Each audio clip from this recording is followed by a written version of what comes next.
이런 데 나왔었어요. 그 사람 인셉션 알지. 마무리에 좀 주목을 해주시는 게 좋고요.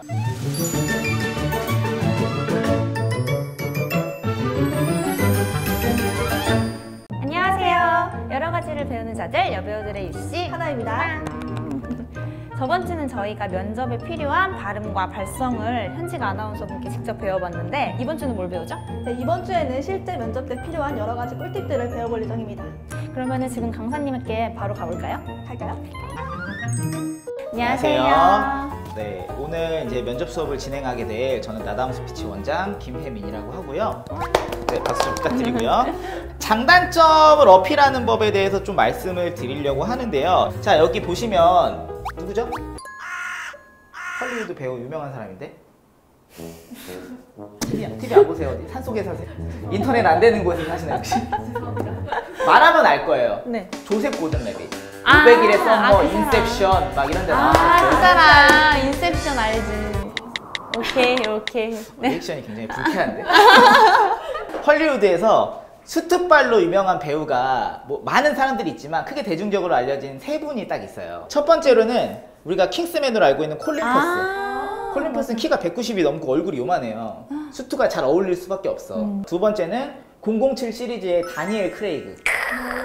그분도 너무 멋있지. 네. 그분도 스투발이 굉장히 유명하고, 또 마지막으로는 이제 조셉 고든 레빗도 스투발이 유명한 배우로 알려져 있거든요. 근데 앞서 두 배우는 사실 신체적인 조건이 좋아요. 근데 조셉 고든 레빗은 덩치가 그렇게 크지도 않고 키가 그렇게 큰 편도 아니거든요. 근데 왜 그렇게 스투발이 잘 어울리는 배우가 됐냐? 본인의 체형을 정확히 잘 분석을 하고 내 장점을 살릴 수 있게끔 옷을 입어주기 때문에 사람들이 덩치는 크진 않아도 수트가 참 잘 어울린다 라는 이야기를 했다는 거지. 자, 그러면 장점을 왜 극대화 시켜야 되는지 이해되시죠? 그럼 내가 가진 장점이 10가지야. 근데 상대방이 원하는 직무 능력이나 이 업종에, 이 업계, 이 직렬에서 원하는 장점이 뭐 있으면 내가 가진 10개의 장점 중에서 그 장점에다가 맞춰주는 게 좋다는 거지. 그리고 원하는 기준은 추상적으로 생각할 게 아니라 직무 능력, 그리고 원하는 업무상의 능력, 이런 것들을 판단을 해서 장점을 골라주셔야 된다는 거죠. 이해되시죠? 무슨 말인지? 네. 자, 그리고 단점에 대해서 말씀을 좀 드리려고 하는데요. 일단 단점의 첫 번째 원칙은 뭐냐면, 직무를 수행하는 데 있어서 정말 치명적인 약점이 되는 단점은 말씀을 좀 삼가해 주시는 게 좋아요. 두 번째로는 뭐냐, 보통 과감하게 좀 선택을 못해요. 무슨 말이냐면은 어떻게 보면은 장점 같은 단점을 말씀해 주시는 분들이 있거든요. 그럼 요즘 면접관들은 그런 거 말고 진짜 본인의 단점을 말씀을 하세요라고 말을 한단 말이에요.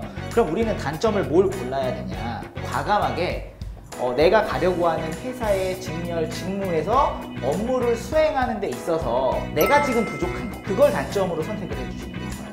그리고 그 단점을 내가 어떻게 극복을 하고 있는지를 얘기해 주시고, 현재 상태는 그래서 어느 정도까지 극복을 해주셨는지를 말씀해 주시는 게 좋아요. 요게 화법 중에 아론슨 화법이라고 있거든요. 이게 뭐냐면 부정과 긍정을 혼합해서 써주는 이야기인데, 긍정을 뒤에다가 두라는 말이에요. 부정으로 시작을 해서 긍정으로 끝을 내주되 중간에 내가 어떻게 노력을 해서 극복을 하고 있는지에 대한 과정을 설명을 해주시는 거예요. 그럼 이 사람이 어떻게 얼마나 노력을 하고 있는지가 나오겠죠. 두 가지 원칙만 지켜주시면은 단점은 충분히 잘 말씀을 하실 수 있을 것 같습니다. 마지막으로 하고 싶은 말에 대해서 지금 말씀을 좀 드릴게요. 마지막으로 하고 싶은 말 같은 경우는 마무리를 해주시는 단계이기 때문에 그 정도면 어느 정도 개인에 대한 판단은 다 됐다는 거지. 그러면 깔끔하게 좀 마무리를 해주시는 게 좋아서, 첫 번째로는 임팩트를 주는 것보다는 마무리에 좀 주목을 해주시는 게 좋고요. 두 번째로는 앞으로의 포부와 비전을 좀 어필해 주시는 게 좋아요. 근데 정말 하지 말아야 될 게 두 가지가 있어요. 뭐냐면 첫 번째로는 수상소감 같은 마지막으로 하고 싶은 말. 제가 이 자리에 오기까지 정말 많은 고생을 했고 정말 힘들었습니다. 공부도 열심히 했고 뭐도 했고 어쩌고 저쩌고 해서 이 자리까지 오는 게 너무 힘들었는데, 제가 이 간절함을 잊지 않고 입사를 하게 된다면 이 마음 변치 않고 열심히 이런 마음으로 일을 하겠다 라는 식으로 말하는 거. 그리고 두 번째는 뭐냐면, 제가 너무 면접 때 긴장이 돼서 제가 제 모습을 다 보여드리지 못했습니다. 저에게 입사할 수 있는 기회를 주신다면 오늘 보여드리지 못한 부분들을 앞으로 많이 보여드리겠습니다. 자, 근데 우리 면접관님들은 긴장됨에도 불구하고 자기를 잘 어필할 수 있는 사람을 좋아하지, 긴장돼서 어필을 잘 하지 못하는 사람을 좋아하진 않는다는 거죠. 요 두 가지 측면을 좀 마지막으로 하고 싶은 말에서는 안 해주시는 게 좋아요. 제가 앞서 말씀드린 그 두 가지만 좀 조심해 준다고 하면은 마지막으로 하고 싶은 말도 깔끔하게 끝날 수 있지 않을까라고 좀 생각을 해봅니다. 네, 이렇게 해서 저희가 2주 동안 면접 스피치에 대한 내용을 배워봤는데 저는 정말 유용한 꿀팁들을 많이 얻어가는 것 같아요. 네, 여러분들도 저희 영상을 보시면서 면접에 관한 다양한 꿀팁들을 많이 얻어가셨으면 좋겠네요. 네, 그러면 다음 주에는 여배우들이 어떤 걸 배울지 계정 구독하고 기다려주세요. 다음 주에 봐요.